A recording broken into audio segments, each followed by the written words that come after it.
శ్రద్ధగా నీవు నీ దేవుడైన యెహోవా మాట శ్రద్ధగా విని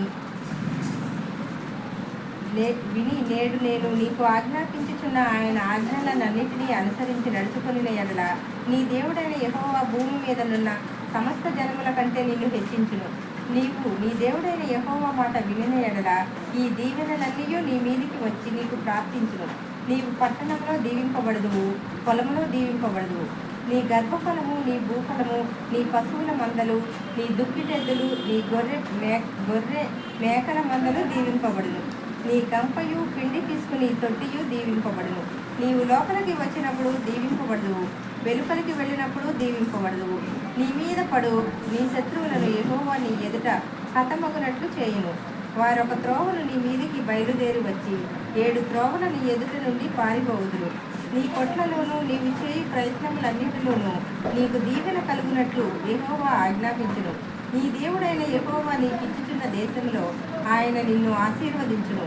నీవు నీ దేవుడైన యెహోవా ఆజ్ఞలను అనుసరించి ఆయన మార్గములలో నడుచుకొనిన ఎడల యెహోవా నీకు ప్రమాణము చేసి ఉన్నట్లు ఆయన తనకు ప్రతిష్ఠిత జనముగా నిన్ను స్థాపించును.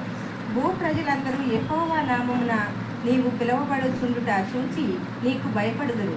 మరియు యెహోవా నీకిచ్చేదనని నీ పితరులతో ప్రమాణము చేసిన దేశమున యెహోవా నీ గర్భఫల విషయంలోనూ, నీ పశువుల విషయంలోనూ, నీ నేల పంట విషయంలోనూ నీకు సమృద్ధిగా మేలు కలుగజేయును. యెహోవా నీ దేశము మీద వర్షము దాని కాలమందు కురిపించుటకును, నీవు చేయు కార్యమంతటినీ ఆశీర్వదించుటకును ఆకాశమును తన మంచి ధననిధిని తెరచును. నీవు అనేక జనములకు అప్పిచ్చెదవు, కానీ అప్పు చేయవు.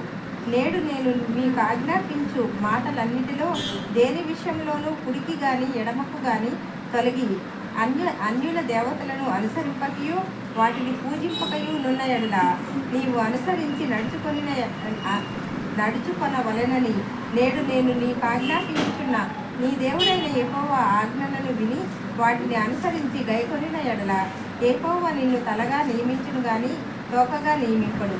నీవు పైవాడవుగా ఉండువు గాని క్రిందివాడవుగా ఉండవు.